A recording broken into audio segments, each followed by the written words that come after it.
Hello, everyone. This is Partho Genesis Love, and I wanted to talk to you about a container of love. And I really want to thank you for being here.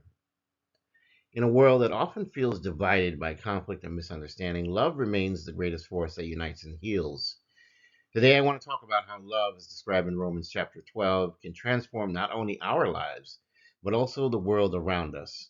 Romans chapter 12 gives us a vision of love that's not just an emotion, but an active force. This vision isn't limited to the Bible. In fact, it resonates with universal truths found in many other spiritual traditions like Taoism, Buddhism, Hinduism. Through exploring the principles of love in Romans chapter 12 and referencing other key Bible verses, we can see how love is the energy that we all need. We need to practice patience, empathy, and a love for service towards others. So, Romans chapter 12 begins with a call to offer our lives as living sacrifices, holy and pleasing to God. Paul writes, "This is your true and proper worship." In other words, love is an active choice that defines how we live. Jesus himself echoes this in John chapter 13, verses 34 to 35, when he commands us, "A new command I give you, love one another. As I have loved you, you must love one another. By this, everyone will know you are my disciples. If you love me, love one another." Love, then, is not just an action that sets us apart and shapes how we relate to others, but it's the truth that we find across many spiritual traditions that we need to live in harmony with the natural flow of the universe. In this way, love, when expressed as an active choice, brings into harmony the world and each of us with one another. Because Romans chapter 12, verses 3 to 5, asks us to be humble and to recognize our part as a greater whole. Do not think of us more highly than what we thought. Think of yourself with sober judgment. Romans chapter 12, verse 3. And Ephesians chapter 4, verse 32, be kind and compassionate to one another, forgiving each other just as Christ God forgave you. Both passages call us to move beyond self centeredness and to love others with compassion. This idea is found in Buddhism, where overcoming the ego is essential to cultivating compassion for others. In Hinduism, the concept of ahimsa, or nonviolence, encourages us to love others through our actions, showing patience and humility. True love, as Paul teaches, requires us to recognize the needs of others before we recognize our own.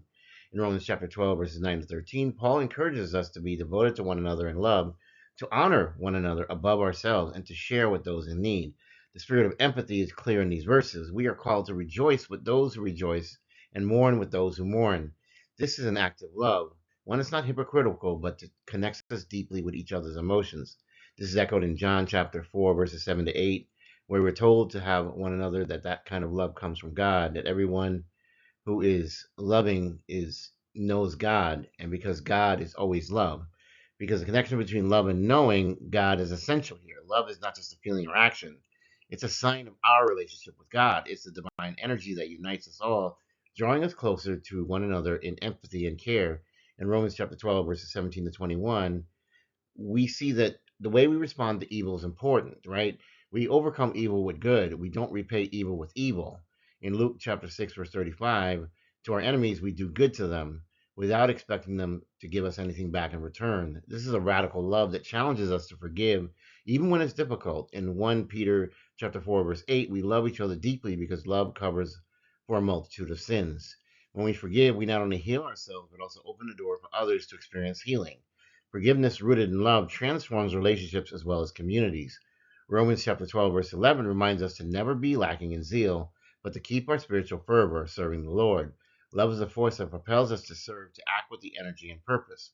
The idea of love as energy is also found in Colossians chapter 3, verse 14, which says, "And all over these virtues put on love, which binds them all together in perfect unity." Love is the force that turns everything together, that empowers us to serve others and live in unity. Taoism teaches that love, like the Tao, flows through all things, bringing everything into harmony. In Hinduism, this is seen as the ultimate divine energy, the Shakti that connects all beings and things towards unity. In Romans chapter 12, verses 14 to 16, we realize that even those who persecute us, we must love them and be in harmony with one another. We have patience, we have self-control. Love, in this sense, becomes a practice of endurance. In 1 Corinthians chapter 13, verse 4, love is patient, love is kind. If we are to show true love, even in difficult circumstances, we must be patient. Taoism teaches that patience allows us to be in harmony with the natural world. In Buddhism, Mindfulness and patience are keys to cultivating compassion. In Hinduism, the practice of patience helps us to move beyond ego and towards a deeper connection with others. In Romans chapter 12, verse 13, this calls us to help those in need and practice hospitality. This call to action is central to living out love. In Hinduism, we have seva, or selfless service, that encourages us to help others without expecting anything in return. Buddhism emphasizes dana, or generosity, as a way to cultivate love and compassion. In Ephesians chapter 4, verse 32, we're again reminded to be kind and compassionate to one another, forgiving each other, just as in Christ God forgave you. When we serve others, we reflect God's love and compassion in the world at large. Finally, in Romans chapter 12, we are taught that love has the power to heal, both within ourselves and in our relationships. Love each other deeply, says First Peter chapter 4, verse 8. This covers a multitude of sins. Love brings healing, reconciliation, and peace. The Taoist idea of healing through the Tao mirrors this, where love is the force that restores balance and harmony. In Hinduism, love is considered the greatest healer, curing the wounds of the soul and restoring peace. Through love, we heal divisions and bring unity to our world. In Romans chapter 12, Paul offers us a powerful blueprint for living a life filled with love, humility, and service. Love is not just a feeling, it's an active force that transforms us and the world around us. When we live out the principles of love, patience, empathy, and forgiveness, we align ourselves with the energy of the divine. These teachings are not exclusive to Christianity, they are shared across spiritual traditions like Taoism, Buddhism, and Hinduism. By embracing love as the energy that connects all of us, we can create stronger, more compassionate communities and bring healing to all the world. The bottom line is we have to be patient. We have to be slow to anger. There are many times people are going to get in our faces and they're going to want to challenge us because maybe they have an insecurity within themselves. Maybe they don't know how to express love in that moment. And so they're expecting us to be provoked so that we respond with violence, retaliation, revenge, all of the things that make things far, far worse because they just escalate conflict rather than coming together in a peaceful spirit of love.